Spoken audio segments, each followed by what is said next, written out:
Sveikiname Jūs iš Nacionalinio Kauno dramos teatro, iš Kauno, Lietuvos.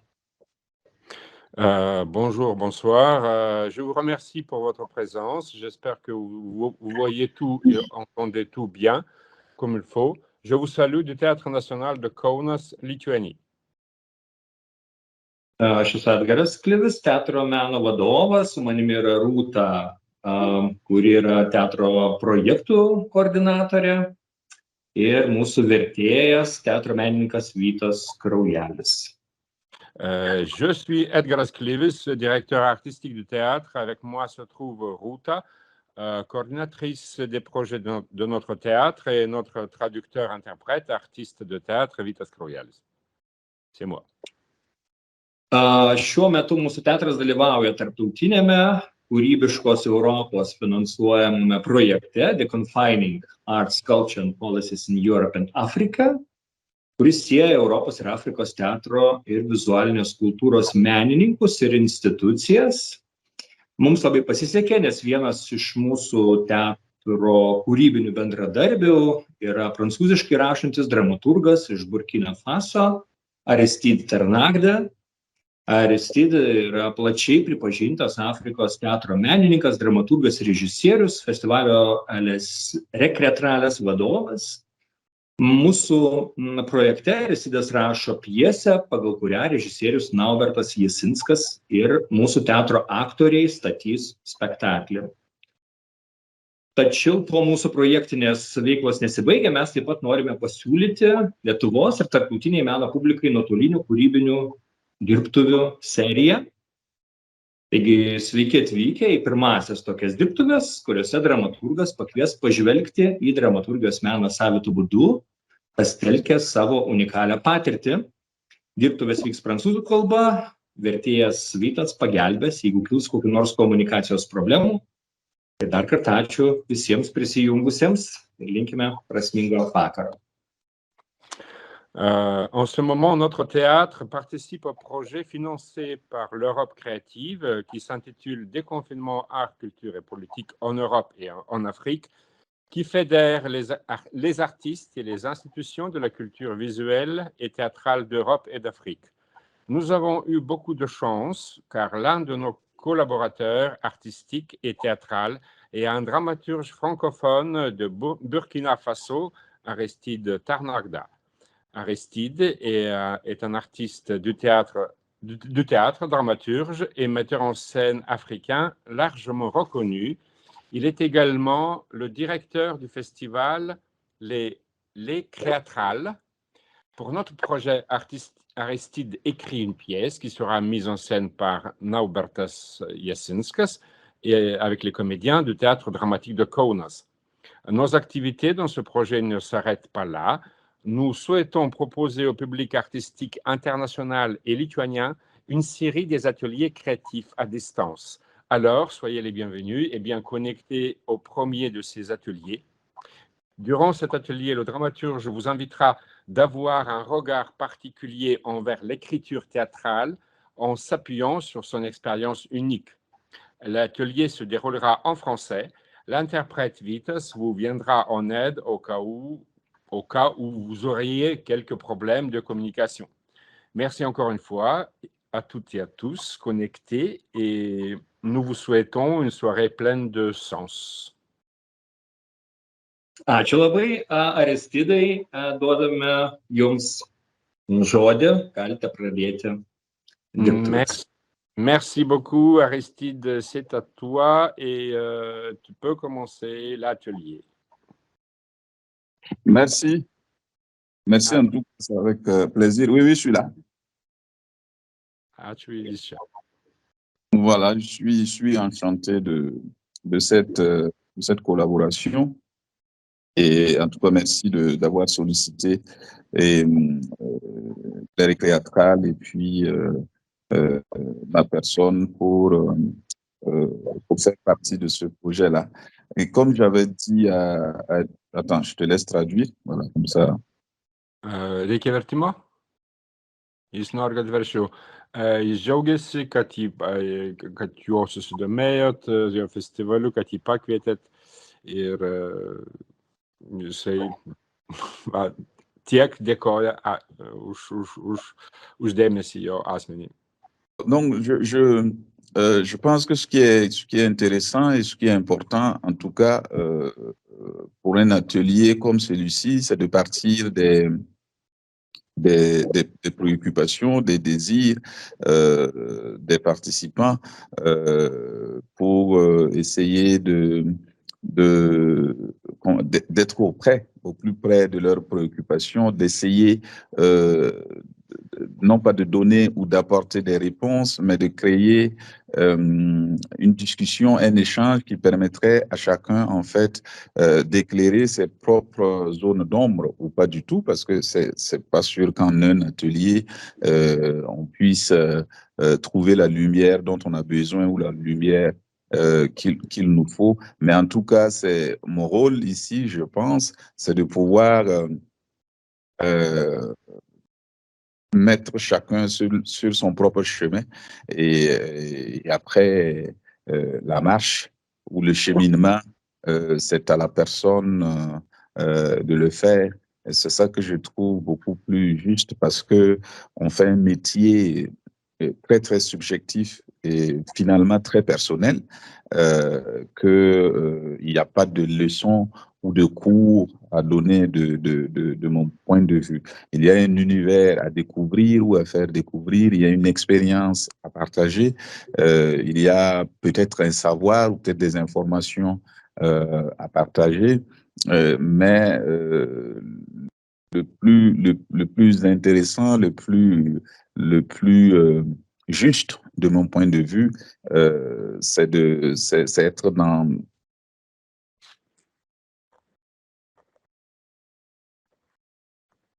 que de donneurs de leçons ou de préceptes ou de concepts. Kas svarbiausia, jo manimu, tai yra pradėti nuo to, ką kiekvienai prisijungusiai, kas rūpi, kokie jų troškimai. Gal nebus tikrų klausimų, tikrų atsakymų, bet reikia rasti šviesą, kuri apšviestų tas sritis, kurios yra dar šešėlyje. Ir kiekvienam, ir kad padėtų atrasti savo kelią, nes aš galiu pasidalinti savo patirtim, galiu pasidalinti informaciją, bet kiekvienas susiradęs savo kelią, jis eis pats tuo keliu. Ir tai yra svarbiausia. Nes jisai nenori, kaip jo dalinimasis informacija nebus pamoka, jis ne pamokas skaitys. Jisai gali patart, gali padėti susirasti kelią kiekvienai. Donc, alors, avant de redonner la parole et puis que chacun puisse poser des questions, avoir un texte à partager ou me poser des questions sur des textes bien précis, enfin, avant de repasser la parole pour des échanges, c'est peut-être dire le théâtre que je fais, comment je suis arrivé au théâtre, comment je vois la mise en scène, comment l'expérience des récréatrales modifie ma perception du théâtre, le rapport du théâtre avec un public. Donc voilà, j'aimerais juste prendre 5-10 minutes pour partager ça. Et puis après, on pourra passer à l'échange entre nous. Parfait. Prieš suteikdamas žodį dalyviams, kurios galbūt pasidalins tekstais, tam tikrais tekstais, aš norėčiau pasidalinti savo patirtimi, kaip aš atėjau į teatrą, kaip režisūra, kaip mano patirtis keičia požiūrį į teatrą ir iš kur aš esu atkeliavęs, koks mano buvo kelias. Ir norėčiau pradėti nuo to, pasidalinti tuo, kas aš esu ir kaip aš atkeliavau ten, kur dabar esu. Oui. Alors, donc, je ne sais pas si bon, moi j'habite, on dit le Burkina comme ça, mais bon, surtout en ce moment, on a un on a une grosse cote, on a une popularité liée à l'actualité politique,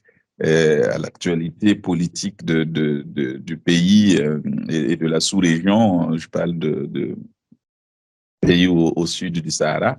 Donc, le Burkina Faso, c'est un tout petit pays hein, de 274 000 km² avec une population plus ou moins petite de 20 millions d'habitants. Enfin, je crois que c'est les récents chiffres. Et donc, très, très rural, 80% de la population est rurale. Et moi, je viens, comment dire, je viens du centre-est du Burkina Faso, donc une toute petite ville, la dernière grande ville avant d'aller à Lomé, au Togo. Et donc, c'est là que j'ai fait mes études secondaires, où j'ai rencontré le théâtre. Donc, j'étais à la fois mon père était médecin, mais j'étais plus avec son grand frère, donc avec mon oncle qui était paysan. Donc, j'avais une vie de paysan, donc je viens du champ. Je partais au champ pour cultiver en même temps que j'allais à l'école pour avoir le bac. Et c'est important parce que c'est là que je rencontre le théâtre. Et c'est là que je commence mes premières mises en scène sans savoir ce que c'est que la mise en scène, sans savoir ce que c'est qu'un metteur en scène, en fait, sans savoir ce que c'est qu'un auteur, parce que j'écrivais aussi. Pirmiausiai, Burkina Faso yra dabar dažnai girdime aktualiuose, kalbam apie ją dėl situacijos politinės šalyje. Ten prie Saharos pietų vyksta baisus įvykiai. Mūsų šalis yra maža, tik 20 milijonų gyventojų. Labai daug yra kaimo vietovių gyventojų, 80% yra kaimiečiai arba ta kaimo gyventojų dalis. Aš pats esu iš centro rytų Burkina Faso, keliaujant link Lumi miesto Togo šalyje. Tai yra artimiausias didelis miestas. Mano tėvas buvo gydytojas, kai aš ėjau į mokyklą, aš gyvenau pas dėdę, kuris augino mane, ir tai buvo kaimo vietovė. Ir eidamas į mokyklą aš ten supratau, pradėjau pirmus bandymus teatro, net nežinau, ką tai reiškia režisierius, nežinau, ką reiškia teatras, bet aš rašiau tekstus. Ir ten prasidėjo mano pirmieji žingsniai teatro srityje. Alors, donc, c'est à ma seconde que je rencontre véritablement le théâtre, parce que le théâtre n'est pas très présent, en tout cas à mon époque, il n'était pas très présent dans la vie quotidienne, dans la vie de la population en général, et il n'était pas non plus très présent dans la vie des élèves. Donc, le théâtre, c'était quelque chose de complètement, qui m'était complètement étranger. J'avais un vague souvenir d'avoir vu une pièce populaire à mon enfance, quand j'avais 11 ou 12 ans, je pense, même pas. Quand j'avais, 11 ou 12 ans, je crois. Et puis, c'était plutôt des sketchs et de l'humour que mon père écoutait, parce qu'il y a un humoriste, il y avait un humoriste, comment dire ça, camerounais, du nom de Jean Cheikh, qui était très, très populaire et très, très connu en Afrique. Mais on l'écoutait plus avec les cassettes à l'époque. Il était enregistré et puis on écoutait. Donc, mes premiers rapports avec le théâtre, c'était à partir de là. Maintenant, quand j'arrive au lycée, il y a un prof de français qui a voulu, à l'époque, mettre en place une troupe théâtrale du lycée où j'étais. Et ce professeur demande des volontaires dans la classe de seconde littéraire, la seconde A, et il n'y avait pas du tout de volontaires. Je pense que c'est par peur et par méconnaissance de ce que c'est que le théâtre qu'aucun élève n'avait levé le doigt. Et donc moi, je ne sais pas pourquoi le professeur de français, M. Oda Grégoire, qui est aujourd'hui décédé, paix à son âme, m'a désigné volontaire avec 3 autres camarades. Et c'est ainsi que je découvre le théâtre et il me révèle à moi-même une passion, en fait. Voilà, quelque chose que et à partir du moment où j'ai commencé la première répétition jusqu'à aujourd'hui, ça a été quelque chose d'absolument formidable parce que je me sentais seul quand je suis arrivé au lycée parce que j'avais pas de camarades. C'était la première fois que je trouvais dans ce lycée. Et le théâtre est venu briser cette solitude-là et m'a ouvert les portes d'une famille. Donc, c'est comme ça que je vois le théâtre, en fait, que je conçois le théâtre. C'est pour moi, d'abord, une famille. C'est un lieu un lieu de refuge, un lieu on se retrouve, où l'on sort de la solitude, où l'on se réalise, où l'on se met au monde, quoi. Voilà. Merci. Taigi, Masegon yra toks miestas, ten jisai ten mokėsi, teatras nebuvo visai jo gyvenimą. Nei jo gyvenime, nei žmonių gyvenime, nei mokinių gyvenime. Kai man buvo 11-12 metų, galbūt aš susidūriau pirmą kartą su teatru, gal net ir mažesnis, bet tai buvo daugiau humoro skečai, tokie, na, trumpos miniatūros. Buvo vienas artistas iš Kamerūno, labai populiarus, ir jo tėvas, Aristido tėvas, klausėsi to artisto įrašų kasetėse, garso kasetėse. Kai aš jau buvau licėjuje, vyresnėse klasėse, prancūzų kalbos mokytojas nusprendė sukurti trupę ir atsistojęs prieš klasę paprašė, na, kas norėtų, norintys, savanoriai, jie buvo antram lygyje tada licėjaus, ir nebuvo nei vieno norinčio, tikriausiai todėl, kad nežinojo, ką reiškia teatras ir apskritai bijojo teatro. Jisai paminėjo mokytojo pavardę, jis jau miręs yra, vardas Gregoire, nelabai išgirdau aš pavardę.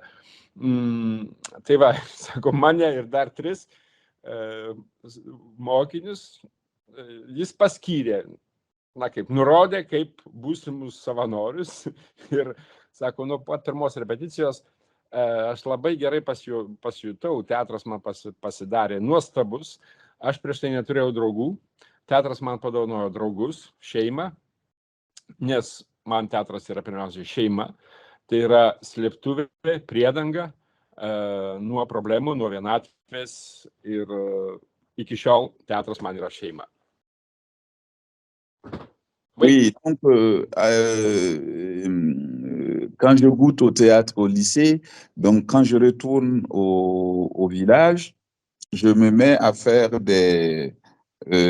à écrire, mais de façon, on va dire, orale, des scènes, des sketchs qu'on jouait devant l'église avec des copains du village, pour que les gens, parce que dans mon village, le marché, c'est la nuit, pour que les gens qui quittent le marché en rentrant chez eux, passent voir du théâtre avant de rentrer chez eux.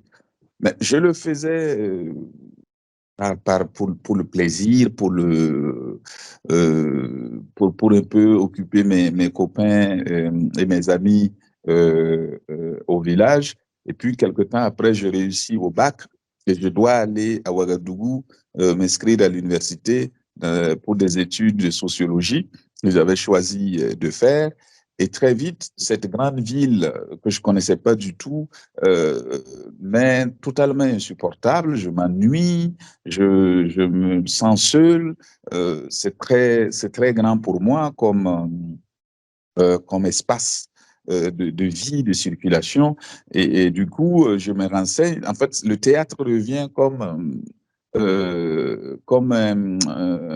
un oxygène, en fait, une issue de ces cours. Et je me renseigne et on me parle de 2 troupes théâtrales qui existaient à Ouagadougou, et je vais m'inscrire à la troupe la plus proche de chez moi par hasard, le théâtre de la Fraternité. Et là, de nouveau, c'est la famille que je retrouve, c'est le sentiment de servir à quelque chose, de la vie a un sens. Et puis, je ne vais plus du tout quitter le théâtre en ce moment-là. Et je continue mes études pour, bien sûr, contenter mes parents, surtout mon père qui ne voulait pas du tout entendre parler du théâtre. Et mais toute mon âme, toute mon énergie, tout mon enthousiasme est au théâtre, en fait. Mhm. Taigi, kai jis grįždavo į kaimą, jis kurdavo pjeses, bet sako, aš rašydavau, bet rašydavau žodžiu, paprastai ore, na, tardamas žodžius, jisai nieko nerašė, tik tai bet kūrė galvoje. Su kaimo vaikais eidavo vaidinti prie bažnyčios, nes turgus Burkina Faso vyksta naktimis ir ryte, kai žmonės grįžta namo, jie eina pro bažnyčią ir prie bažnyčios jie vaidindavo. Jis norėdavo užimti kaimo berniukus, na ir palinksminti ir savo malonumui kurdavo tas pjeses, tuos spektakliukus. Kai gavo brandos atestatą, BAC, taip vadinamą, jis išvyko į Ouagadougou, į didelį miestą, mokyti sociologijos mokslų. Jam miestas pasirodė baisus, per didelis judėjimas, jisai vėl pasijuto vienišas, miestas nebuvo malonus. Ir tada jis vėl sugalvojo, kad gal reikėtų pasidomėti, ar yra koks nors teatras. Ir atrado dvi trupes. Viena, jis nuėjo į artimiausią, Le Théâtre de la Fraternité, tai brolystės teatras, ir tada vėl gavo deguonies šaltinį, jis vėl nebenorėjo palikti teatro, tenai gerai jautėsi, visą sielą įsiliejo į teatro gyvenimą ir aišku, jisai tęsė ir mokslus, visai nenorėdamas palikti teatro, bet tęsė mokslus, nes ypatingai jo tėvas nenorėjo girdėti apie tai, kad jo sūnus bus susijęs savo gyvenimą su teatru.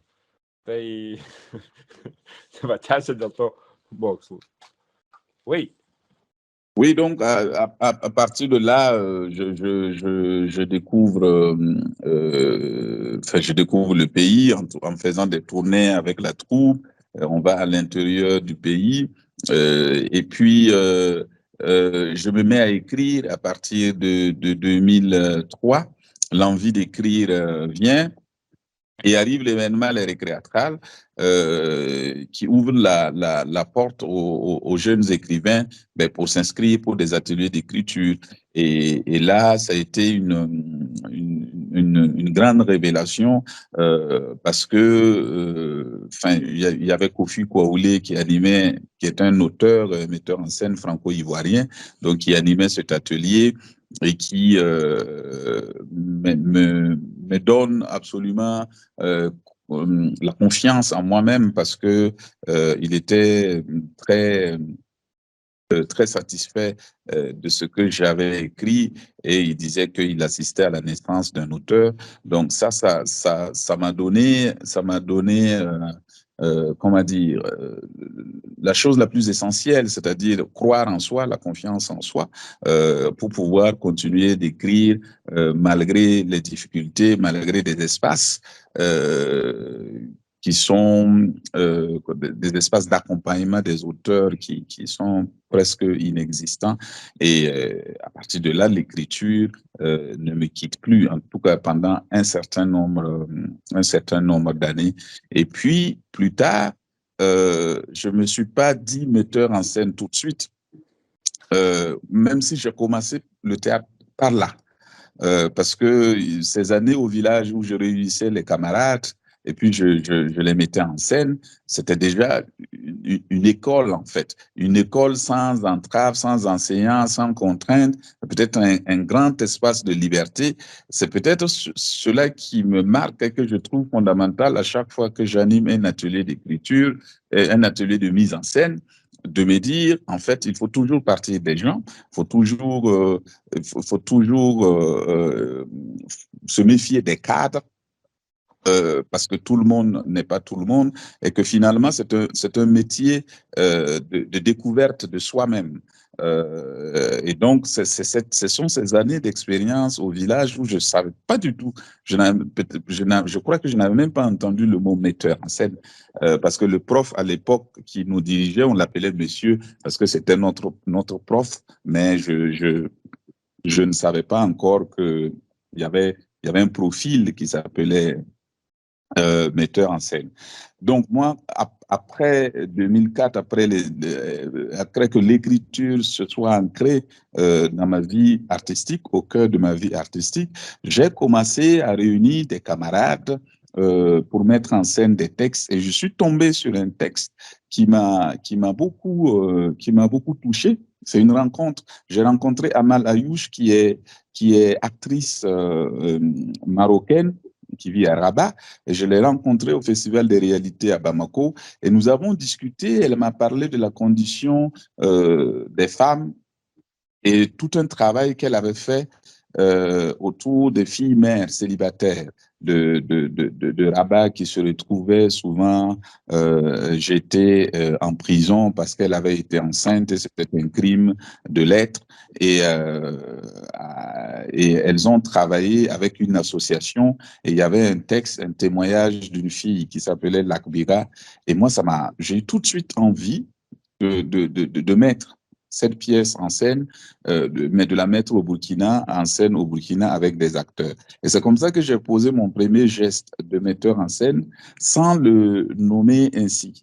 Et plus tard, en fait, c'est mettre en scène qui est un plaisir incroyable. Donc, je me rends compte que j'aime jouer, certes, j'aime écrire, certes, mais j'aime surtout mettre en scène. Mais c'est ce cheminement-là, je termine par là, en fait, c'est comme si c'était la boucle. En tout cas, c'est comme ça que je rencontre la mise en scène. Le désir de mettre en scène part d'abord du désir d'être avec mes copains le soir au village, après le marché. Et puis, ensuite, quand je me retrouve à Ouagadougou, c'est le désir de dire, de faire entendre des paroles que je trouve extraordinaires, que je trouve absolument fondamentales. Voilà, j'en ai fini. D'accord, merci. Moi, je vais traduire.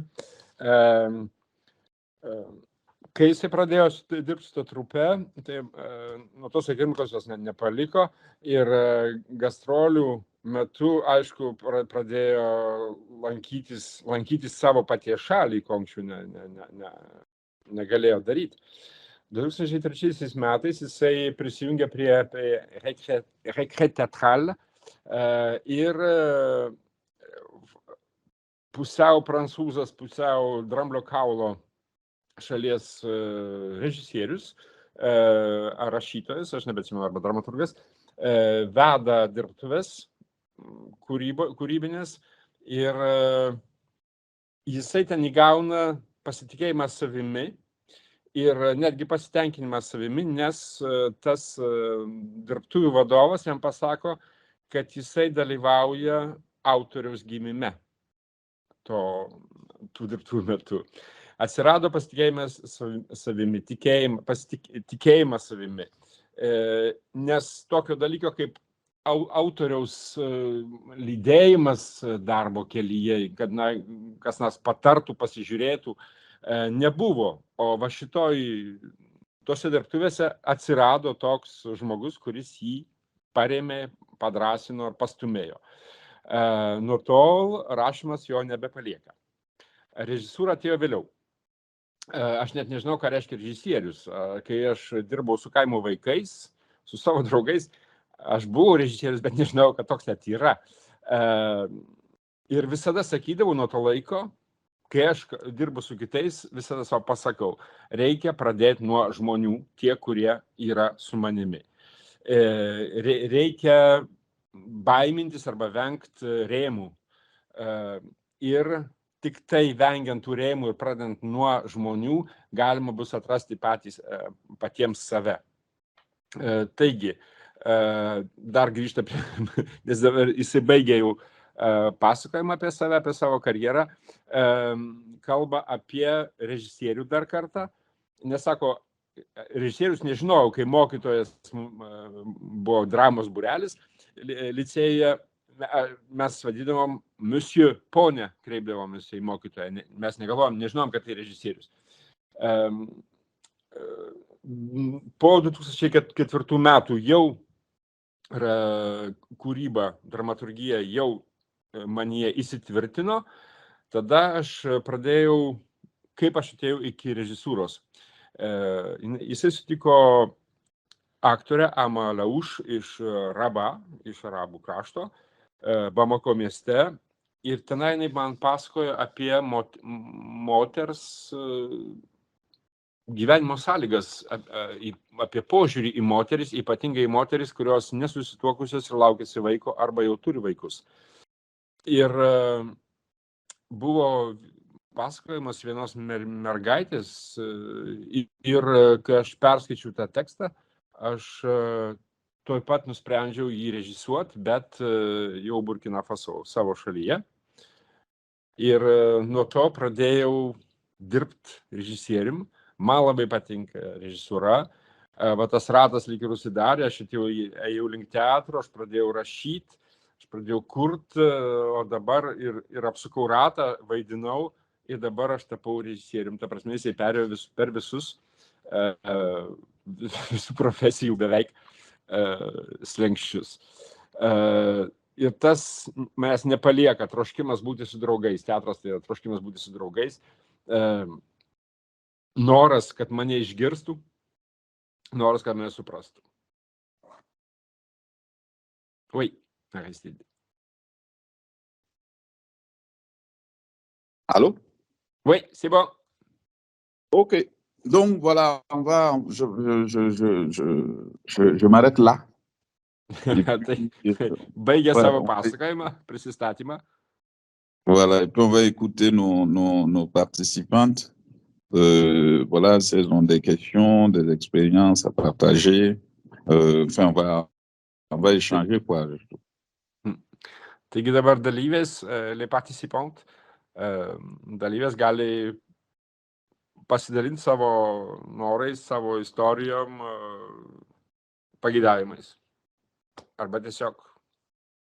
Donc la parole est à celle qui veut la prendre. Žodis toms, kurios tą teisę pasinaudos.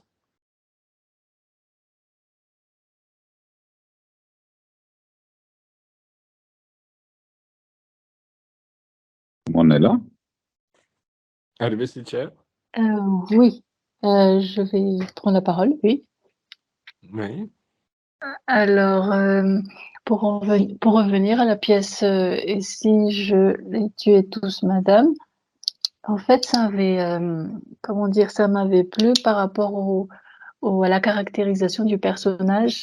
C'était, et aussi par rapport à la mise en scène en particulier. Je pense que vous vous rappelez du moment où vous avez lancé les bouteilles de bière, comment dire, au fond de la pièce.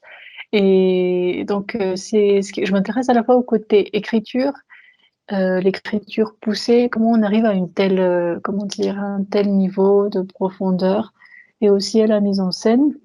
Et puis, à part ça, dans mon master, dans mes études de master en littérature, on a étudié Wajdi Mouawad, Incendie de Wajdi Mouawad, et aussi Macbeth de Shakespeare. Et à chaque fois, pour moi, c'est le côté comment on arrive à un tel niveau dans l'écrit, parce que bien sûr, il y a le côté l'écrit quand on lit une pièce et quand la pièce est jouée. Je sais qu'il y a une certaine différence. Et donc moi, je suis intéressée par des ateliers d'écriture, en fait. J'aimerais comprendre ou avoir des pistes pour pouvoir écrire, parce qu'on écrit, c'est bien, mais quand est-ce qu'on sait qu'on écrit bien? Quand est-ce qu'on sait qu'on s'est surpassé dans notre texte, dans notre écrit? Et puis, à part ça, avant de m'intéresser en particulier au théâtre, je m'intéresse aussi au cinéma. ce qui fait que mes textes ont tendance à être écrits comme s'ils allaient être adaptés. Donc, ce sont des descriptions visuelles. Donc, on peut dire que je suis un peu encore dans une certaine recherche ou bien je suis sur le point d'avoir un nouveau style en tant que romancière. Voilà. Voilà. D'accord. Je te laisse traduire pour les autres avant de... Oui, j'ai marqué. Jinai vėl grįžta prie tos pjesės ir jeigu aš jūs visus užmuščiau, ne, į moterį kreipėsi, madam. Jai patiko režisūra, tekstas, gal prisimenu tą akimirką, kai alaus buteliai skrido į sieną, čia spektaklio metu. Vaidyboje, ne, publika jos mėtė. Kai prieinama iki tokio lygio režisūroje ir dramaturgijoje, jinai klausė, kai jinai mokėsi literatūros ir master lygio studijose, jinai studijavo Važdį, nežinau, neišgirdau gerai pavardės, žinau, bet aš negaliu jos ištarti. Ir Šekspyro Makbetą. Taigi, ją domino dramaturgija, rašymo dirbtuvės, kaip sužinot, kad rašai gerai, kaip sužinot, kad nuėjai toliau nei maniai, kad gali. Ir dar kinas jai, rašyti kinui irgi jai norisi, nes jos pačios tekstuose yra daug vaizdingų aprašymų, jinai rašo vaizdiniais kartais ir neįsivaizduoja, kad tai galbūt ir kinui tiktų. Štai, baigė taip. Voilà, c'est fini. D'accord. Ok, merci. Oui, je me rappelle bien les bouteilles parce qu'elles ont fait sensation partout où on a été, en fait. On a joué, parce qu'on a quand même pas mal joué ce spectacle. On l'a joué dans le Inn d'Avignon à la chapelle de Pénitemblant. Et partout, ça fait sensation. Donc, je me rappelle bien. Mais je vais commencer par l'écriture, la question sur l'écriture. Quand est-ce qu'on sait qu'on est allé en profondeur? Quand est-ce qu'on sait qu'on est juste, en fait? Il me semble que c'est pas un savoir, c'est plutôt une sensation. C'est un état. Et quand on écrit, on est le siège de pas mal de choses, d'émotions, de personnages que l'on convoque, que l'on évoque et qui finissent par arriver ou pas. Mais je considère que quand on écrit, quand on les convoque, quand on les évoque, ils sont généreux qu'ils finissent par nous arriver, en fait. Et le plus important, c'est de pouvoir descendre avec eux, de pouvoir nous laisser prendre la main à un moment donné par les personnages et être très à l'écoute de là où les personnages veulent aller, à quel niveau est-ce qu'ils veulent aller au sous-sol, est-ce qu'ils veulent aller au -10, est-ce qu'ils veulent rester au 10, et après de travailler à trouver l'adéquation, le point de jonction entre ce que veulent les personnages et ce que nous on veut en tant qu'auteur, je pense.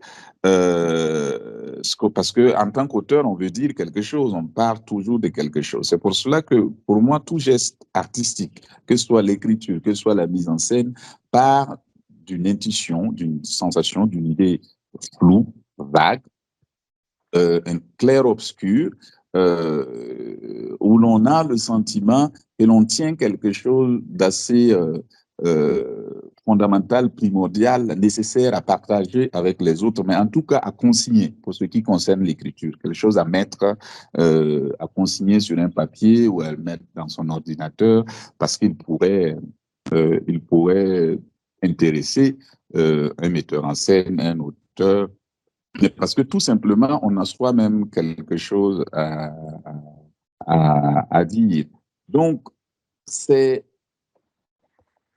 Mais c'est aussi avant tout, écrire, c'est aussi avant tout s'exercer, en fait. C'est pour cela que c'est un métier, c'est pour ça que c'est un métier aussi.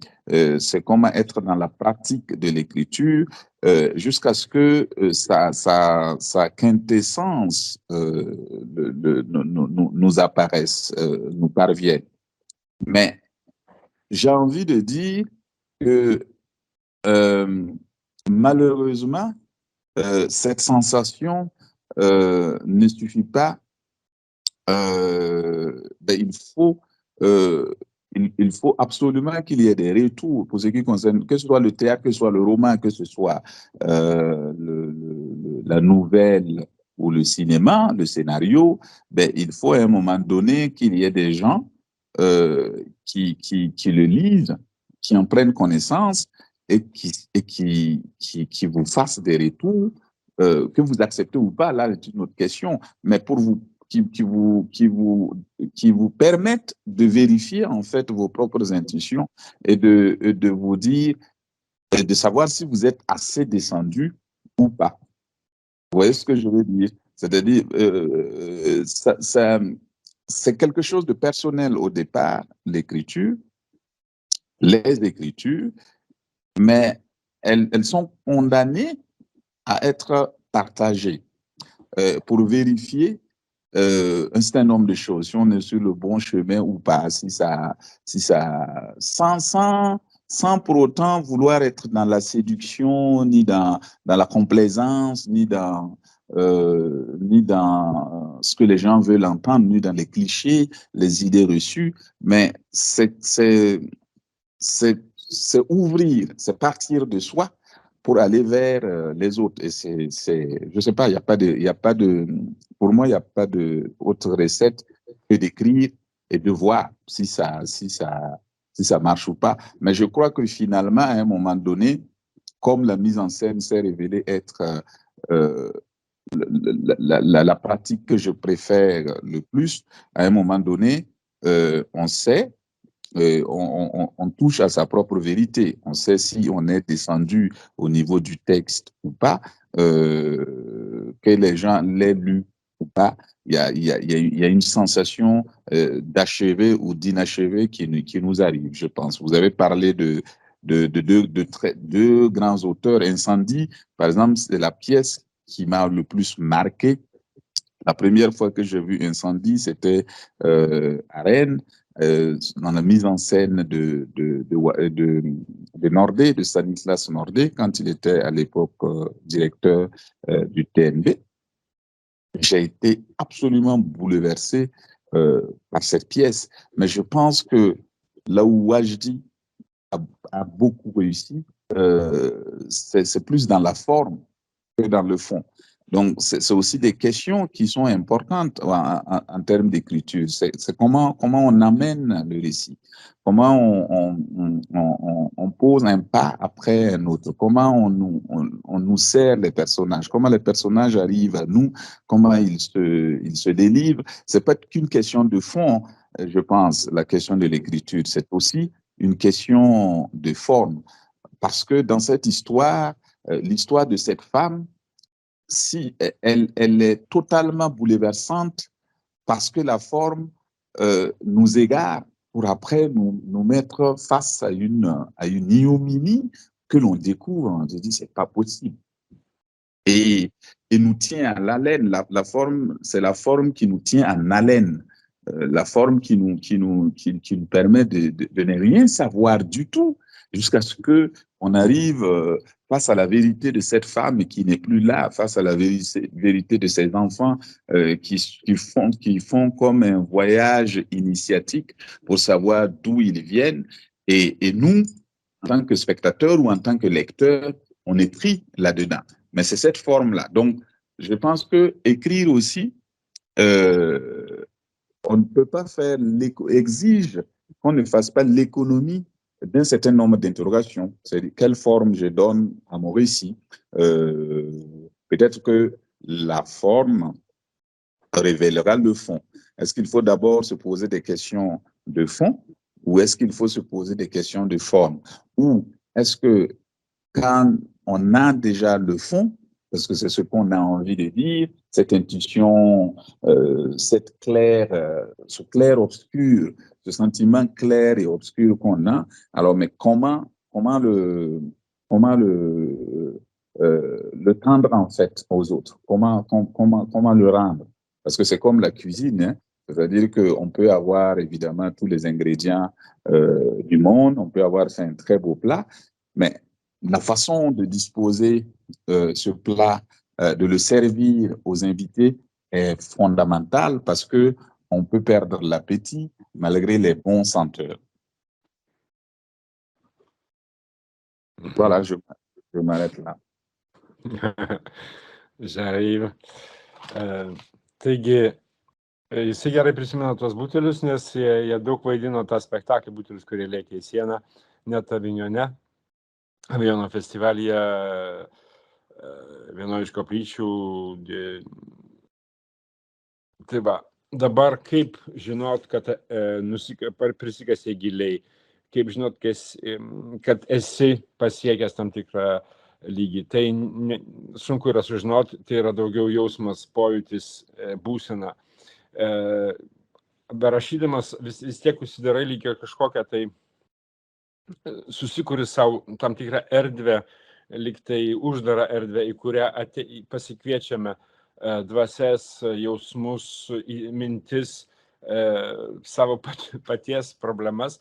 Ir tada reikia leisti tiem personažam, kuriuos tu pasikvieti lyg dvasias, kad jie veiktų, kažką tai darytų, bet būtina kartais juos paimti už rankos ir vesti, kur tu nori, o ne ten, kur jisai nori eiti. Nes bet kokiu atveju autorius vėlgi žino, kažkokią turi mintį, ką jisai norėtų papasakot žiūrovams.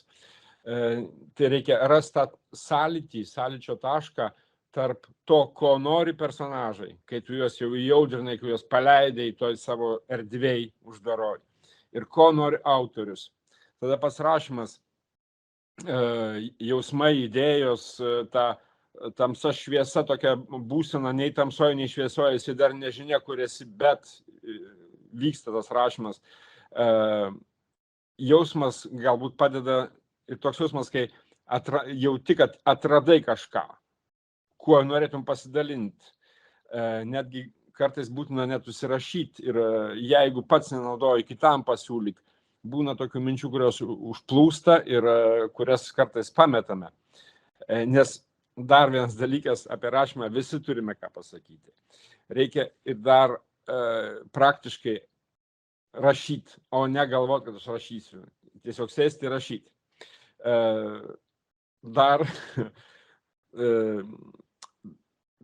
Bet neužtenka netgi tada, kai jau prisikasi, kasėsi labai giliai.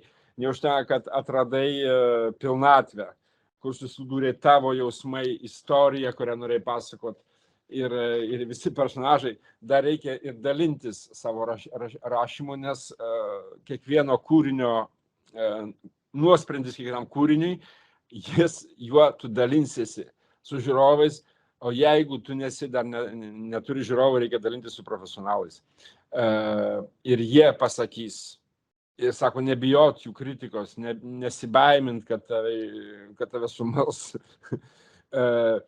Ir tik tada suvoksi, ar tu pakankamai kapsteisi giliai, ar knaisiaisi. Nes ir dar nereikia visą tai, kai jau žinai, kad dalinsiesi, nereikia pataikauti, nereikia kištų nuvalkiotų idėjų, nėra kito recepto, reikia rašyti ir pasižiūrėti, ar tai veikia profesionalus, ar tai veikia žiūrovus. Pavyzdžiui, man režisūra labai patinka. Ir kai aš režisuoju, aš visada savo galvoju, savo sakau, ar aš pakankamai prisikasiu iki teksto esmės. Ir dar yra toks dalykas, jisai matė spektaklį L'Incendie, Važdy, kurį paminėjo mūsų dalyvė. Jisai matė Stanislas Nordet, režisierius, Rennes mieste, Bretanėje. Pirmą kartą matė tą spektaklį L'Incendie, gaisras. Mane labai sujaudino, bet šito spektaklio, šitos piesės sėkmė yra formoje, o ne turinyje. kaip vystoma istorija, o forma kas yra, kaip vystoma istorija, kaip ateina personažai. Ir forma gali labai gerai apgauti, gerai sugalvota forma gali apgauti žiūrovą, nes veda ir nežinai, kur veda. O šitam spektaklyje gaisras veda link baisaus įvykio. Nieko nežinai ir kol neprieini iki tos moters tikrovės. Forma veikia, nes ji mus apgauna. Tai va, savęs reikia klausti rašant, kokia forma, kokia esmė, kai turime esmę, tą intuiciją mūsų pajust, kad va toj, kai esam būsenoj tarp šviesos ir tamsos, kas pajust savyje, ar tai gali ką nors sujaudinti. Ir paskui reikia galvoti, kaip pateikti. Ir tai nereiškia, kai jau viską sudėjai, tai čia kaip virtuviai, kai susirenki visas sudedamasias dalis, kokiam nors patiekalui, ir gali patiekalas neišeiti, netgi gali būti ir atgrasus, niekas valgyti jo nenorės ir pats nenorės jo valgyti. Tai dar viską sudėjusi, tai dar nelaimėsiu. Oui. C'est bon? Oui.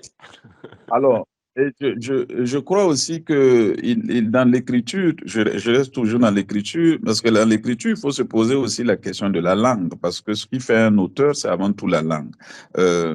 Et la langue est fondamentale en tout. La langue, c'est l'identité, la langue, c'est le visage, l'autre nous rencontre. Nous pénétrons l'autre, nous transformons l'autre par notre langue. Donc, un auteur, c'est avant tout une langue. Tous les auteurs que vous avez cités là tout à l'heure, que ce soit Shakespeare, Macbeth, que ce soit Wajdi Bouad, ils ont d'abord une langue propre, je pense, une langue de l'écriture, une langue empruntée aux personnages, mais qui sont d'abord des langues travaillées, mises au monde par ces auteurs-là. Donc, un auteur, c'est avant tout son visage, c'est-à-dire sa langue. Donc, il est important aussi comment dire, si vous voulez écrire, de vous poser des questions de langue. Comment je trouve la langue? Parce que Ferlinghetti disait ça, c'est faire de la poésie, c'est trouver la langue. Comment je trouve la langue de telle sorte que les personnes qui vont me lire ou qui vont m'écouter ou qui vont me dire, pour parler des interprètes, ou qui vont à partir de ma langue, inventer leur propre langue ou leur propre langage pour parler des metteurs en scène, que cette langue-là les brûle, en fait, mais brûler dans le sens qu'ils en tombent amoureux, que ce soit quelque chose qui les oblige à s'arrêter, qui les oblige à la générosité, en fait. Parce que finalement, qu'est-ce que c'est que mettre en scène, sinon que de poser un acte de générosité? Parce qu'on tend quelque chose qu'on a rencontré chez quelqu'un d'autre à un groupe de personnes, de spectateurs, pour leur dire, ah, ceci me semble une nourriture nécessaire pour vous. Donc, c'est aussi une étape décisive à embrasser, donc de se poser des questions de langue. Quelle langue?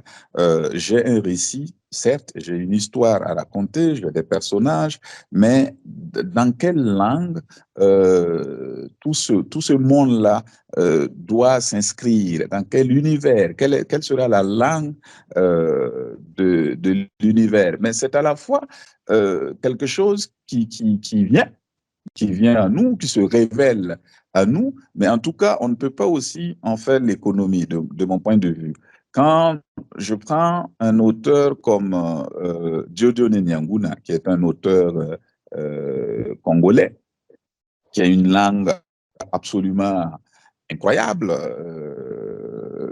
c'est impossible de pas écouter, de pas s'arrêter face à la langue de Nyanguna. Quand tu prends un auteur comme Coltès, Bernard-Marie Coltès, quand un texte commence par tu tournais le coin de la rue lorsque je t'ai vu, il pleut. Il y a quelque chose d'extraordinaire. Je veux dire, comme la Bible, comme le Coran, comme tous ces grands textes, en fait, qui ont un visage. Et c'est ce visage-là qui nous interpelle. Voilà, donc pour moi, pour commencer à écrire, il faut commencer à se poser des questions fondamentales. J'écris dans quelle langue? Je ne parle pas de, je ne parle pas de langue, on va dire institutionnelle, français ou russe ou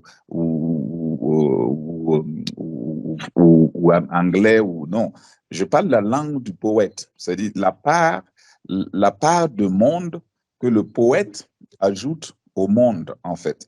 Et ça, c'est fondamental. Une fois que l'on a ça, en fait, je pense que le reste vient. Le reste, c'est de vérifier ses intuitions, c'est d'écrire, d'effacer, jusqu'à ce que l'or émerge, en fait, jusqu'à ce que quelque chose de beau arrive.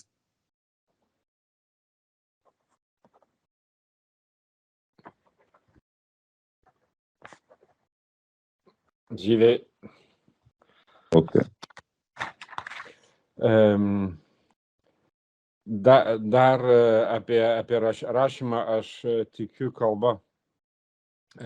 Kalba tai yra pagrindinis dalykas, pamatas. Tai yra identitetas, tai yra veidas, nes tik kalba mes įsiskverbiam į kitą. Tik kalba mes galim pakeisti kitą. Tik kalbos pagalba. Važdy ir Šekspyras, sako autoriai, kuriuos tu paminėjai, jie turi kalbą, jie sukūrė kalbą, personažų kalbą, veidą. Kai aš atrandu kalbą, tada ir režisieriai, aktoriai, juos turi deginti tą mano atrastą kalbą personažams, pjesiai. Kalba, kur juos verčia būti dosniais, juos verčia dirbti, jiems norisi su ta kalba dirbti. O dosnumas yra būtinas teatre, nes maitini ne tik, pirmiausia, maitini režisierių, maitini aktorius, paskui maitini žiūrovus. Tai va, kokia kalba, kokia istorija, kokie personažai, kokioj kalboje vėl, kokiam pasauly. Kartais ta kalba ateina. Pavyzdžiui, autorius iš Kongo, jo neįtikėtina kalba rašymo, Nyanguna, jo autorius vardas, jo neįmanoma nepasinerti jo kalbą. Arba į Bernard-Marie Coltès, prancūzų autorius, kai sako, kai rašo, kai aš norėjau sukti už kampo gatvės, ten namo, lyt pradėjo. Na, tokia ir vaizdas, ir veiksmas jau atsiskleidžia. Kalba lyg veidas, turi sudominti, patraukti. Taigi, vėl prie to, kad pagrindinis bazinis dalykas yra kalba. Kokią kalbą aš rašysiu. Ir kai jis kalba ne apie kalbą nacionalinę, kokią nors prancūzų, anglų, dar kitą, tai yra poeto kalba. Poetas prisideda prie pasaulio savo kalba. Rašai, braukai, kol kažkas gražaus ateina, pasirodo. Oui, évidemment, si je vais écrire du roman, si je vais écrire du théâtre, ou si je vais écrire, comment vous appelez ça, des nouvelles, un scénario, ce sont des mondes avec des règles. Donc, cela nécessite évidemment qu'on connaisse un tant soit peu ces règles-là. Et puis après, on décide de les dépasser, de les obéir, de rester dans ces carcans-là, ou justement de pousser très loin ces règles. Et je crois fondamentalement qu'un auteur, ben, c'est celui qui vient et qui bouscule les conventions. Tous les grands auteurs sont arrivés, ont bousculé les conventions. Quand Cortés écrit La nuit juste avant les forêts, c'est une phrase. Je pense que avant ça, personne ne fait ça. Et c'est ça qui est magnifique. Donc, il faut en fait comprendre que c'est un exercice personnel de découverte de soi-même, mais aussi de découverte et de mise au monde d'un univers. Alors, je sais plus ce que je racontais. Alors, tu parlais de La nuit juste avant les forêts de Cortés, c'était une phrase. L'écriture, c'est un exercice personnel. Tu offres au monde ton écriture, quelque chose dans ce genre-là. Oui, non, voilà, donc je disais que c'est un exercice personnel, mais qui nous oblige à savoir ce qui a été, ce qui est, et peut-être ce qui sera, mais ce qui sera est, est de notre responsabilité, en fait. Donc, c'est exprimer sa subjectivité, c'est mettre au monde sa subjectivité. Et je terminerai en disant que il faut absolument peut-être arrêter de se poser des questions et puis écrire, parce que de toutes les façons, c'est en écrivant qu'on va se découvrir, qu'on va savoir qu'on va se révéler à soi ce qu'elle demandait, c'est-à-dire est-ce que c'est profond, cette profondeur ne peut qu'apparaître. Elle ne peut pas être commandée ou télécommandée. Je pense que la profondeur, la beauté est une apparition. Le juste est une apparition. Donc dans l'écriture comme dans la mise en scène. Et comme j'ai dit, il faut toujours l'élément déclencheur qui est le désir de dire quelque chose, de raconter quelque chose. Après, justement, vient se greffer autour de notre désir toute une ribambelle d'interrogations, de questionnements. Comment raconte?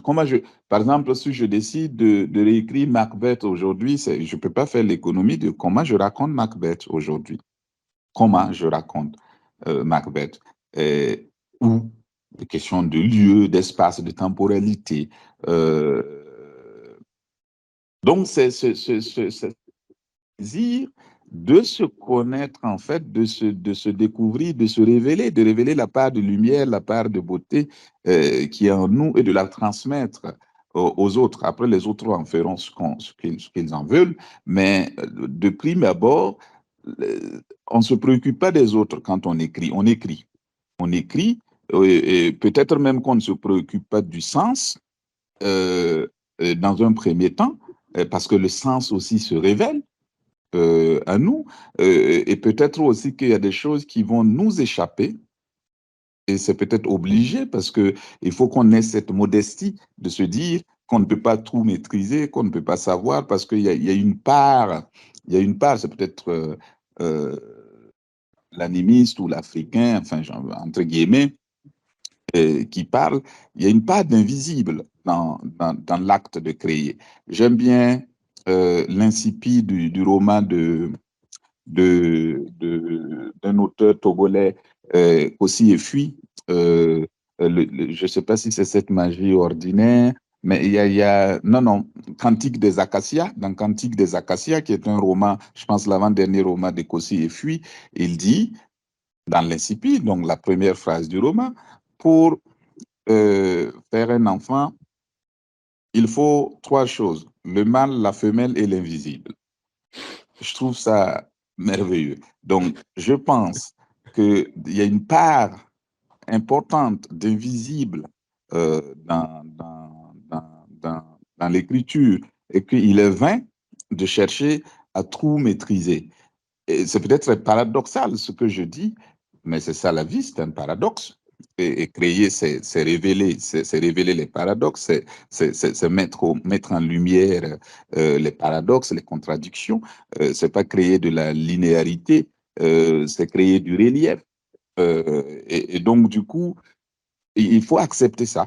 Il faut accepter qu'il y a des choses qui nous dépassent, qu'on ne maîtrise pas, qui nous arrivent, qui révèlent à nous. Donc, c'est finalement un acte de modestie aussi.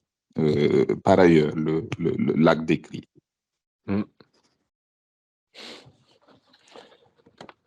J'y vais.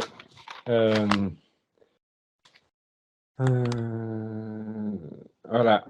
Dabar jis kalbėjo apie kitą dalį kūrybos, rašymo. Romanas, teatras, novelės, scenarijai, tai yra ir pasaulis su taisyklėmis. Na, kiekviena sritis turi savo taisyklės. Po to mes nusprendžiam, laikomės tų taisyklių, paskui nusprendžiam, kad jas mes pastumėsim arba jas sulaužysim, arba eisim labai toli, stumdami tas sienas. Pavyzdžiui, vėl to paties Bernard Marie Coltès pjesė Naktis prieš pat miškus, tai yra vienas sakinys. Visa pjesė yra vienas sakinys.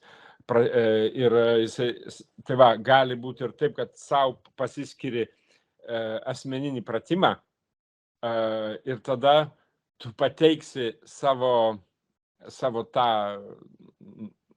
tai, kas išeis iš to, ką tu nusprendei, dovanosi rašinį ir savo subjektyvų asmeninį požiūrį, kuris mus verčia žinot, kas buvo, kas yra. Mes visada privalom žinot, kas buvo, kas yra. O kas bus, mes atsakingi už tai, kas bus, ką mes parašysim. Kartais galbūt reikėtų ir nebeklaus savęs, kodėl, kas ir kaip, tiesiog rašyti ir tiek. Gylis, grožis, pasirodys anksčiau ir vėliau. Bus tam tikras stebuklas. Tiesa irgi pasirodys. Tik reikia, aišku, pradinio taško noro rašyti ir kas tave stumia rašyti. Paskui, kai jau turi tą atspirties tašką, gali pradėti klausinėti, kaip. Pavyzdžiui, galima klausinėti, jeigu aš šiandien rašyčiau Makbetą, Šekspyro jau parašytą, kaip aš jį rašyčiau šiandien. Kaip, kodėl, kaip aš dėliočiau visą tą istoriją. Dar reikia troškimo pažinti save atskleisti ir perduoti kitiems savo tas patirtis, kurias tu įgysi, pažindamas save ir atsiskleisdamas. Kai rašai, nebūtina galvoti apie kitus, net gali negalvoti apie prasmę. Jie atsivers galbūt pati, nes juk mes negalim visko tvarkyti ir kontroliuoti. Yra dar tokia nematoma dalis. Iš Togo autorius, jisai parašė paskutinę knygą, kurią skaičiau, Akacijų maldelį, kurisai pradeda taip, tam, kad padarytum vaiką reikia patino, patelės ir nematomų dalykų. Tai kas yra nematoma. Taigi matomas ir nematomas pasaulis. Ir nebūtina, netgi neverta ieškoti viską tvarkyti ir viską kontroliuoti. Tai paradoksalu taip, bet paradoksų yra pilna mūsų gyvenime, netgi gyvenimas yra paradoksalus. Ir reikia priimti dalykus, kurie ateina į mus. Kai mes pradam judėti, kai mes pradam kurti, daug dalykų ateina savaime. Ir tada reikia pripažinti, kad mums būtina būti ir kukliems, ta prasme, suvokti, kad ateis kažkokia jėga, kažkokia galia, ta nematoma galia, kuri mums padovanos, pažadins mumise dalykus, apie kuriuos mes net negalvojam, kad jie gali būti. Tokiais atvejais reikia būti kukliems ir pripažinti, kad mes visko negalim sutvarkyti, yra dalykų, kurie atsiranda nežinau iš kur. Est-ce que j'ai répondu à toutes les questions? Oui, c'est... Il en reste. Niri, est-ce que il t'a répondu à tes questions? Klaus atsakė klausimus. Oui, Pardon, oui, il a répondu à toutes les questions qui étaient surtout concentrées sur l'écrit, en fait. Et oui, donc voilà, je pense qu'on a très peu de temps de parole, donc parce que je voulais rajouter un commentaire, mais je pense que ça attendra. Nenorėtų dar kalbėti, tai man atrodo, negali, negalvoju, kad čia apribotas laikas. Niri, tu peux parler? Il n'y a pas de limite. Ah, d'accord. Oui, pour revenir à Incendie de Wajdi Mouawad, oui, il y a le côté humoristique dans l'écriture de la pièce qui, je ne sais pas si vous avez vu l'adaptation ciné, mais je pense que c'est ça la grande différence entre la pièce et le film. C'est le fait d'avoir mis de côté cette part essentielle de la pièce, c'est le fait de la manière dont l'auteur a amené le drame avec l'humour, avec la légèreté. Donc, je comprends tout à fait ce que vous avez voulu dire par le fait que ce qui est le plus intéressant avec la pièce, c'est la forme. Paaiškinu, kad matė Važdy vieną iš pjesių, pagal vieną iš pjesių sukurtą filmą, ir sako, suprato, ką reiškia, kur skirtumas tarp pjesės ir filmo, ką reiškia formos, ką reiškia forma. Nes pjesėje buvo kaip humoras atveda link dramos, o filme to lyg ir nematė, ir kad pakeitus formą keičiasi daug dalykų. Niri, il n'a pas entendu la fin? Alors, la fin Oui. de la question, c'était est-ce que j'ai bien compris ce que vous avez voulu dire en parlant de la forme? Parce que moi, j'ai surtout ce qui me reste en mémoire par rapport à la pièce, c'est le côté humoristique. Donc, est-ce que c'est la Du forme dont notaire. vous... Pardon? Du notaire, Allô? notamment du personnage Oui, du oui, notaire. oui, du notaire. Et je crois que dans le langage, dans le théâtre, il prend un peu le rôle du... Enfin, il y a une question de choralité, je crois, si je me trompe pas. Et oui, c'est ça, c'est cet humour-là qui fait la force en partie avec laquelle l'auteur a su amener le propos et a su faire en sorte que le propos de la pièce soit aussi saisissant et bouleversant, voire même traumatisant. Est-ce que c'est bien ça? Oui, oui, c'est ça. C'est de ça que je parlais. J'ai aussi vu le film. Et effectivement, mais c'est des angles, hein, c'est une adaptation parce que scénariser à partir de l'idée de quelqu'un, c'est forcément faire des choix d'adaptation pour un autre monde, pour un autre univers qui n'est pas celui de l'univers originel et original dans laquelle l'œuvre première s'est inscrite en fait. Et peut-être que si on n'avait pas du tout vu la pièce de théâtre, si on ne l'avait pas lu, peut-être qu'on verrait autrement le film. Si vous comprenez ce que je veux dire. Mais en tout cas, pour moi, toute écriture a besoin de s'interroger de la forme dans laquelle cette écriture va se mouvoir, ce récit va se mouvoir, parce que peut-être que finalement la forme révèle le fond. Que si on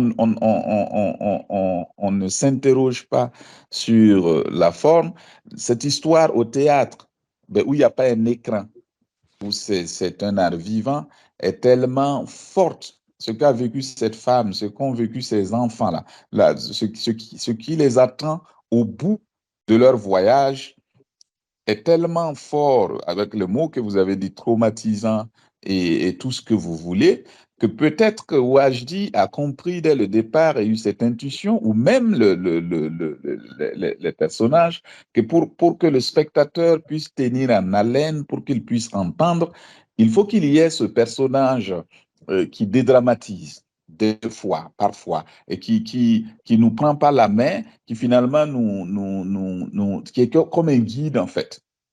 Et quand il sent qu'on est très, on est pris à la gorge, eh ben, il arrive avec quelque chose avec une légèreté, une façon de parler, une façon d'être, comme ça, qui nous détend et qui nous permet de continuer le voyage initiatique, comme si vous allez dans un musée ou sur un site quelconque et quelqu'un doit vous guider.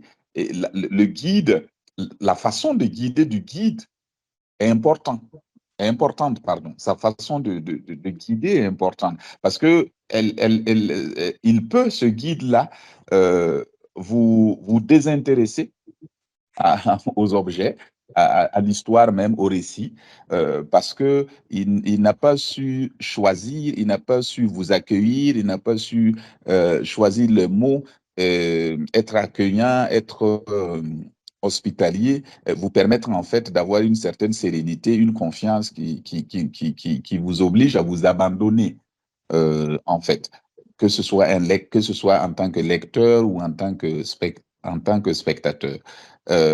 Mais la difficulté, c'est que on est parti d'une pièce qui existait déjà pour l'amener. C'est pour ça qu'on parle d'adaptation. Donc, ce sont des angles qu'on choisit et ils se sont posés certainement la question de forme, mais autrement.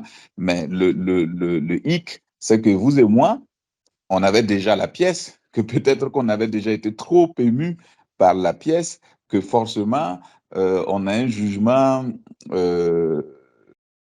comment dire, qui ne peut pas être vierge du passif qu'on a par rapport à l'histoire de cette pièce. Parce que quand on sait à l'avance, quand on a une information à l'avance, on n'a pas. C'est comme le proverbe qui dit, hein, celui qui a vu le lion et celui qui a entendu le lion, ils n'ont pas la même façon de courir.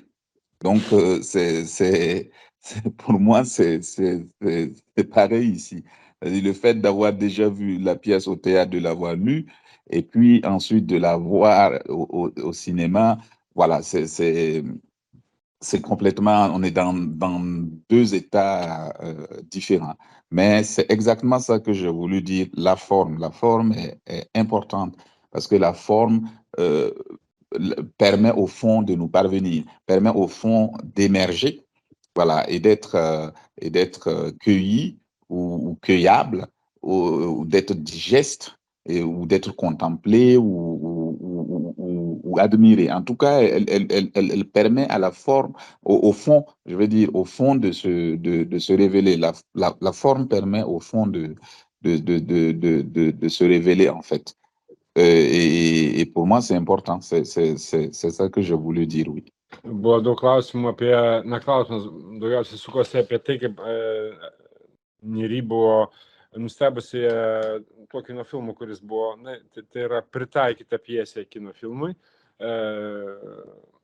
Aristide aiškina, kad, tai buvo kitas požiūris, iš kito kampo viskas daroma, priklausomai nuo požiūrio, tai ne autoriaus pritaikyta pjesė kinui, tai kitas, vadinasi, nuo to žmogaus ir priklauso, kaip jisai pasižiūrėjo, iš kokio kampo jisai visą tai atliko. Ir buvo kalbama apie humorą, kad kai ir suprato, ką reiškia forma, nes, pavyzdžiui, humoro pagalba, ir jie prie išvados, kad tai yra, sutarė, kad yra notaro personažas toje pjesėje. Neri sakė, kad ją traumavo net tas personažas, nes jisai toje visoje baisioje istorijoje, kur mes nežinom, kaip jinai pasibaigs, notaro personažas ateina ir vis, kaip pasakyti, nuima įtampą savo juokeliais, savo pokštais, savo linksmais žodžiais. Ir vėl grįžtame prie to, kad tie, kurie neskaitė pjesės, nematė spektaklio, kitaip žiūri į filmą. Ir paskui daug buvo kalbėta apie tai, kad forma atskleidžia prasmę, Aristidas kalbėjo. Taip, teatras gali traumuoti. Važdyti, tas autorius turėjo matyti tam tikrą nuojautą, kad kaip jisai sukurs tą visą formą taip, kad dramatiškos pusės bus nuimamos ir ir lyg tai tas personažas, kuris naudojasi humoru daug, lyg gidas muziejuje, nes galime nuėję į muziejų turėti gerą gidą ir mums viskas patiks, ir pastatas, ir ten rodomi daiktai ar kūriniai. O gali būti gidas toks blogas, toks nuobodus, kad net patys gražiausi kūriniai mums atrodys kaip niekalai. Ir sako, vėl grįžta prie to, kad pjesė taip mus sukrėtė, o filmas nesukrėtė galbūt, nes mes jau nesame nekalti, kabutėse. Mes jau matėm, skaitėm pjesę ir matėm spektaklį. Ir jau buvom sukrėsti, taigi antrą kartą yra sunkiau būti tokioj pačioj padėty. Ir, kaip sakoma, Afrikoje tas, kuris matė liūtą, ir tas, kuris girdėjo liūtą, nuo jo bėga kitaip. Tai va, forma ir baigia tuo, kad forma atskleidžia turinį, paruošia tam, kad mes būtume sukrėsti, paliesti ir nuvesti ten, kur norima. Tam reikalinga gerai pasirinkta forma. Est-ce que Edith a une question, des commentaires ou des... Edita, klausimų, pastabų kokių nors turit? Aš nežinau, Rūta, tu mane pataisyk, jeigu aš į pievas truputį nueisiu, bet aš prisijungiau iš smalsumo dėl artėjančio projekto, kuris planuojamas Kaune.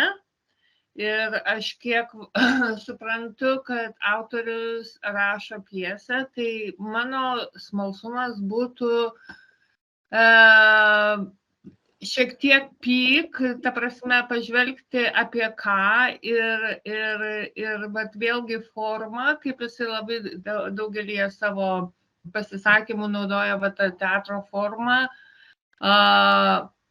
kažkiek nors truputį, ar jisai mato, ar jo matymas, ar tai jau yra kas nors jo vaizduotėje, kaip jisai įsivaizduoja ir kas tai būtų per pastatymas. Ir aš nežinau, Rūta, galbūt jau šitas tai yra šnekėta, aš nežinau. Ir dėl to aš šito smalsumo vedama jungiausi labiau, tai va mano toksai klausimas būtų. Edita a été amenée par la curiosité à cet atelier à cause du projet que vous avez avec le Théâtre national de Kaunas. Elle voudrait soulever un peu le rideau et surtout sur la forme, parce qu'il y a eu beaucoup de discussions au sujet de la forme. Alors, est-ce que Aristide pourrait un tout petit peu dire quelque chose sur la future pièce et sa forme surtout? Parce que elle est, pour l'instant, elle me glisse des doigts. C'est pas quelque chose que je suis en plein processus d'écriture, et donc je ne maîtrise rien pour l'instant. Mais pour l'instant, j'ai envie de raconter une histoire, mais qui puisse être à la fois, parce que le mot universel est un mot un peu galvaudé, c'est un mot finalement qui veut rien dire en fait, mais bon, c'est universel entre guillemets, c'est-à-dire que quand même je ne perds pas de vue que c'est avant tout une commande, même si la commande n'est pas précise. La commande, elle reste ouverte, mais elle reste quand même une commande. C'est-à-dire que c'est un désir qui vient d'abord d'ailleurs et qui s'enracine chez moi pour faire un couple de désirs, en fait. Donc, le désir de l'auteur et puis le désir d'un théâtre de faire entendre en son sein un texte, une écriture, une langue qui vient de très loin. Donc, ça, c'est le contexte. Il y a le contexte élargi avec un metteur en scène aussi, qui vient d'un univers, qui vient d'un monde qui est différent du mien. Alors, comment je fais justement, quelle forme je mets au monde, j'invente pour que l'histoire, le récit que je vais mettre au monde, que je vais écrire, puisse être digeste, entendable, regardable, aussi bien en Lituanie qu'au Burkina Faso, qu'en France, qu'au Rwanda, qu'à Madagascar, qu'au Congo. Voilà, comment créer une unité? Quelle forme peut créer une unité? Ben, justement, là, je suis en train d'écrire sans didascalie, par exemple. Sans didascalie.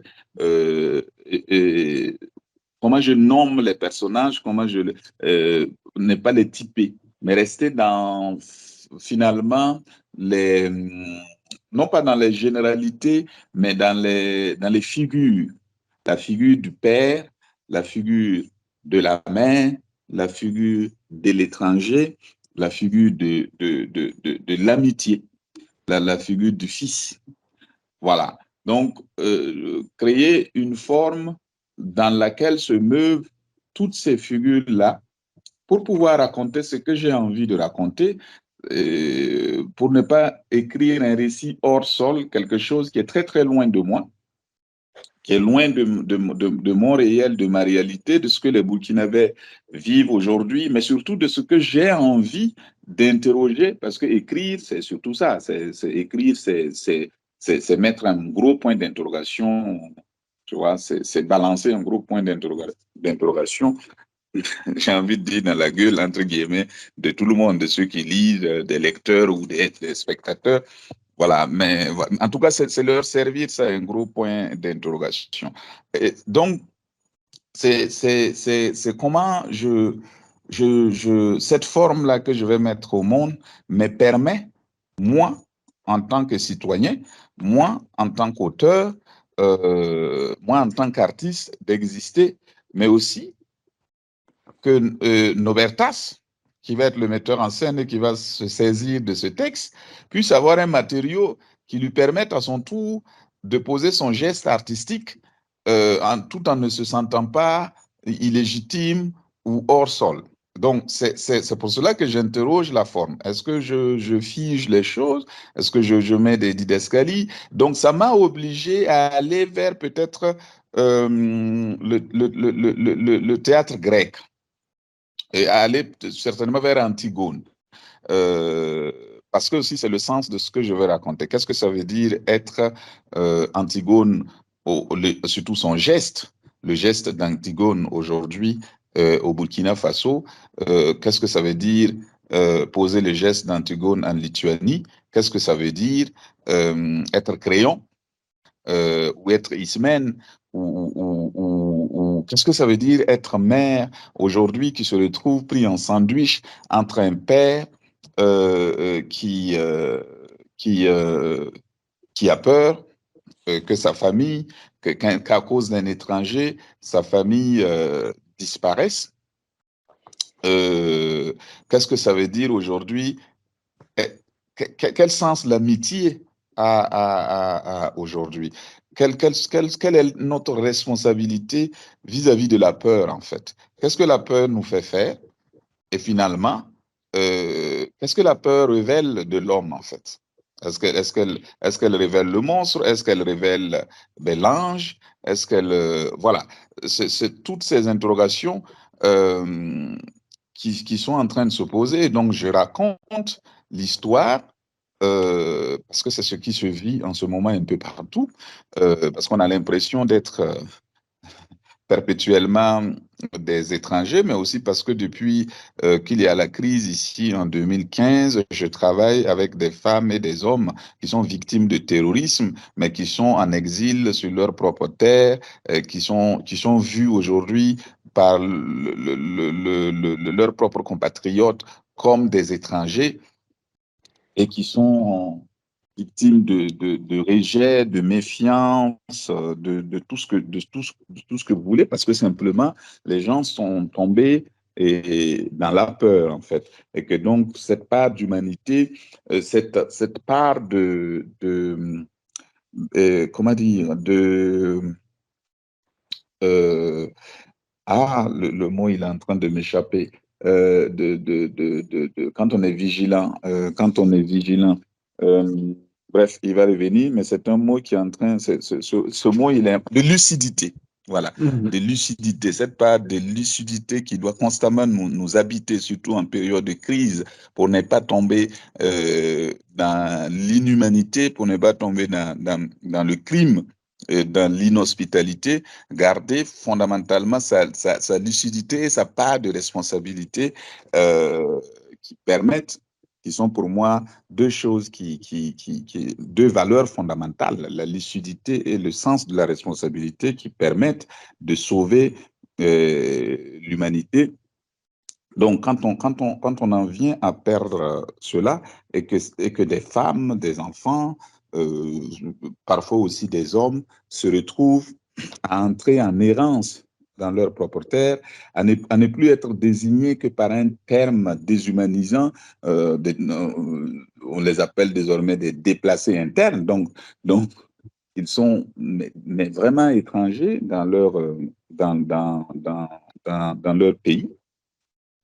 Et donc, comment la notion d'étranger, qui au Burkina Faso avait une valeur symbolique importante, est en train de devenir en fait un problème, en train de devenir problématique, comme il l'est certainement, comme le sont les Africains qui se retrouvent en immigration en Europe.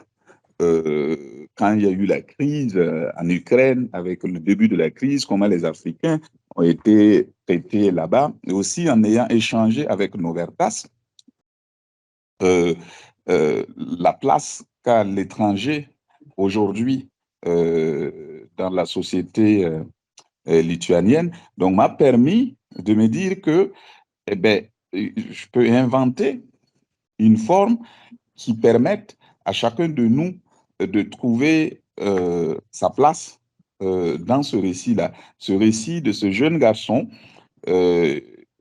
qui était dans ce village depuis longtemps, mais une crise naît. Il est ami à l'enfant de cette famille, mais ils sont sommés de le livrer pour le chasser du village ou pour le tuer, c'est certainement pour le tuer, et que l'ami s'enferme dans la maison avec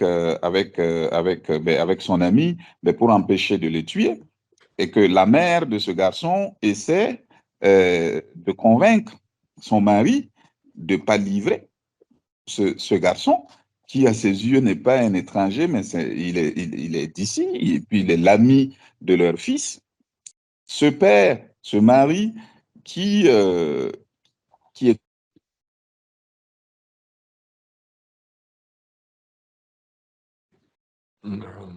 Il est à la fois, il fait la foule, oui. Il y a eu une coupure, mais continue. Tout va bien. Il y a quoi? Il y a eu une coupure, mais tout va bien. Oui, vous m'entendez? Oui. Voilà, donc je disais que ce garçon qui est ce père qui est coincé parce que il fait partie à la fois de ce groupe d'autodéfense qui était désigné pour protéger le village des extrémistes et donc qui est acculé par le groupe d'autodéfense en disant si tu ne le livres pas, ce garçon, cet étranger, parce que ce sont eux les ennemis aujourd'hui, c'est un traître, c'est lui qui donne les informations aux gens de sa communauté qui nous attaquent, etc. Donc ce papa qui est coincé avec ça, qui est coincé aussi par son fils et par sa femme qui ne veulent pas livrer ce petit garçon. Donc, c'est cette tension entre ces gens qui vivaient ensemble normalement, mais parce qu'il y a une crise, il y a un doute qui s'installe sur la langue, sur ce que c'est qu'être un être humain simplement, le monstre surgit et on risque on risque de descendre. On risque de descendre dans le puits, en fait, pour parler comme Mohamed Bougassar. On risque de descendre dans le puits de l'ignominie, de l'indignité, de l'assassinat, du crime. Et pour en ressortir, c'est très, très, très compliqué. Mais tout ça, pour le raconter, pour permettre aux personnages de mieux se mouvoir et d'être finalement dans une dynamique qui leur appartienne, pour permettre au metteur en scène Novertas, qui est lituanien, lui, avec des attentes, avec des aspirations, il faut forcément que j'interroge la forme. Et c'est pour ça que je suis en train de trouver comment dire, une forme qui me permette d'être dans le symbolique, d'être dans ce que j'ai dit tout à l'heure, dans les figures, voilà, dans les figures. Et les figures du père, de la mère, du responsable, de l'ami, se trouvent partout dans le monde, quoi, et pas être dans une histoire burkinabé, enfermés, donc qui ne permettent pas en fait l'ouverture, qui ne permettent pas en fait l'identification. Mhm. Oui, merci. Taigi, pradžioj atsakymas į klausimą yra tokia pradžia. Kol kas viskas lysta tarp pirštų lyg smėlis, nes aš dar nieko nevaldau. Tai yra rašymo procesas vyksta. Kol kas noriu papasakoti istoriją, kuri būtų, kaip sako, universali, bet sako tas pats žodis universaliai jau taip nutampytas, universali, tas žodis taip nutampytas, nuvalkiotas, kad jis jau nieko nebereiškia. Bet panaudokim jį kabutėse, nes galbūt kitą žodį būtų sunku surasti. Taigi dabar susidūriau pirmiausiai su tokiu dalyku, tai yra užsakymas. Aš lygų laisvėje visgi, nes aš rašau, bet tai yra užsakymas. Pjesė yra užsakyta ir dabar aš radau norą, geismą pasidalinti savo kūrybą, net jeigu tai yra užsakymas, nes yra iš teatro pusės geismas, noras, ir aš turiu tą patį geismą, norą dalintis ir bendradarbiauti, ir todėl gaunasi, kad galų gale tai nėra skausminga istorija, net jeigu tai yra užsakyta pjesė. Jis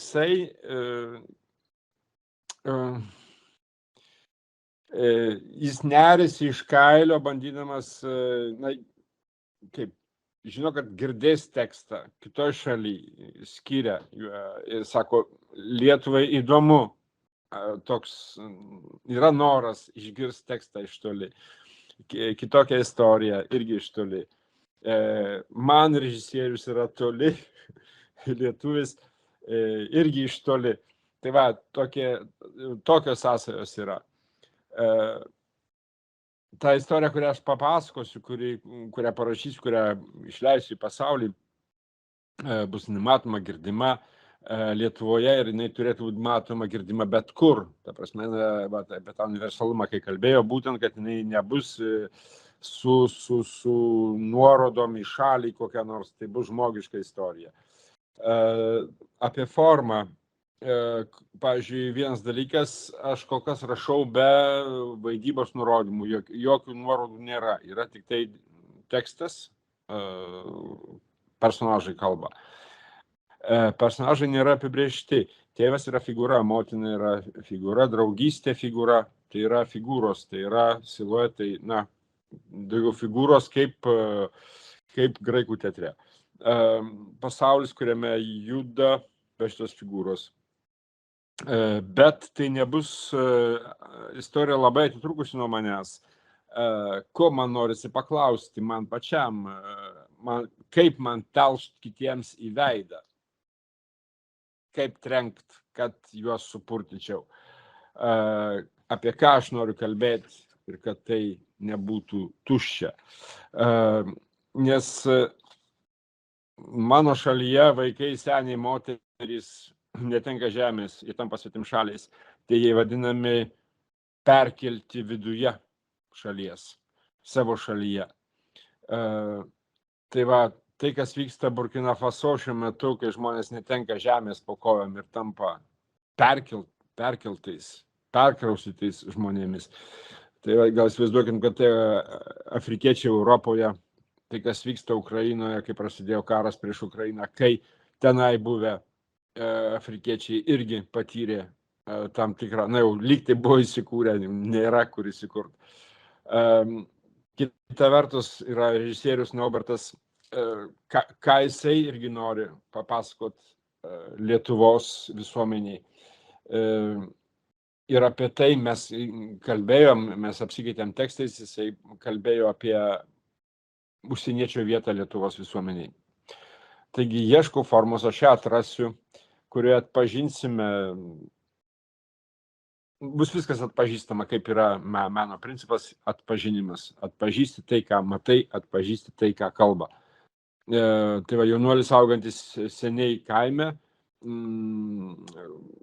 tokia yra istorija, jisai tampa tuo svetimšaliu, jį priima jo vaikystės draugas, motina, tėvas sugrįžta ir motina nenori jo atiduoti, o tėvas norėtų jį išduoti tiems, kurie gina atseit kaimą nuo ekstremistų. Ir tada kilo tokie klausimai arba tos problemos, apie kurias norėčiau kalbėti pjesioje, ką reiškia būti žmogumi, kaip virsti ar nevirsti monstru, kaip nepaslysti iki baisaus dugno. Taigi ir dar, taip trumpai pasakius, kas vyksta pjesėje, siužetas, tai tas svetimšalis, kurį priima sūnus, ir paskui motina nenori jo atiduoti, tėvas norėtų, nes gresia žūtis visai šeimai, jeigu jo neatiduos, neišduos tai savigynos grupiai. Tai va, apie Formadą, jeigu jisai kalba, kuri leistų jam būti daugiau simboliuose, o ne, na, kaip jis kalbėjo apie figūras, kad būtų tie personažai panašus į žmonės, kurie gali gyventi bet kur ir bet kada. Dar autorius pilietis kaip gali egzistuoti šiam kontekste, irgi kai yra tokios bėdos užgriūna mūsų žemę, mūsų šalis. Dar reikia nepamiršti, kad Naubertas irgi pridės savo ranką, tai reikia, mano, kad tekstas būtų jam geismo objektas, kad jisai norėtų, su juo dirbti norėtų, jį vesti iki spektaklio. Einu link Graikų teatro, kaip jau sakiau, ką reiškia būti Antigonė šiandien, Burkina Faso, Lietuvoje, ką reiškia būti Kreonu, Ismene, kaip mama tarp tėvo ir tarp užsieniečio, kaip jinai gali išlikti mama, kaip draugystė gali išgyventi tokioje situacijoje. Mūsų atsakomybė baimės akivaizdoje, ką baimė pažadina mumise. Paskui istorija apie tai, kas vyksta visur. Nuo 2015 metų, čia aš matai atverčiu ne tai puslapį, dirbu su žmonėmis, kurie stumiami iš nuo savo žemės, nes žmonės bijo. Ir kai žmonės bijo, jie ieško kaltų. Ir ta žmonijos dalis, kuri bijo, jie praranda tą aiškiaregystę, tą sveiką protą, nes mes turėtumėm išlaikyti visada, pastoviai išlaikyti savo sveiką protą, kad nekristume žemyn ir kad liktume atsakingi už savo veiksmus. Ir tik sveikas protas galės išgelbėti žmoniją. Voilà. Taip. Ačiū labai ir tikrai labai įdomu. Ir tikrai manau, kad irgi nenoriu sakyti šito žodžio, kad aktualu, bet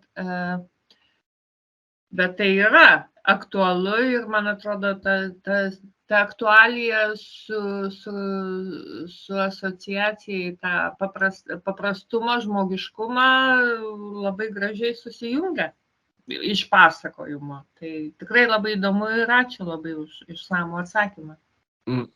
Edita remercie Aristide pour pour la réponse si riche, si large. Et elle dit, je ne veux pas dire, mais c'est actuel. Elle ne veut pas dire un autre mot, comme tu ne voulais pas dire un autre, mais c'est actuel. Et ce qui est le plus actuel, c'est la simplicité et l'humanité dans tout cela. Parce que voilà, elle a remercié. Et elle est très intriguée, en fait. Elle voudrait, voilà, elle attend le moment où elle pourra découvrir tout cela. Hey, merde, ouais, je parlais sans ouvrir mon micro. Je dis, j'attends moi-même, Ouais. parce que c'est comme une femme enceinte, hein, tu es pressé d'entendre tu vois, d'avoir le bébé dans tes bras et d'entendre le premier cri du bébé, quoi. Aha. Sako, aš irgi labai laukiu tos akimirkos, kai jau bus galima, na, sako, kaip moteris laukiasi vaiko, sako, laukiu, ir nori kuo greičiau to vaiko riksmą išgirsti vieną dieną ar kitą, kuo greičiau. En tout cas, merci beaucoup à tout le monde d'avoir écouté. J'espère que j'ai pu répondre un tant soit peu aux questions. Et il nous reste encore une séance, il me semble. Sako, jis dėkoja visiems tiems, kurie klausė, tikisi, kad jis atsakė į arba pateisino lūkesčius.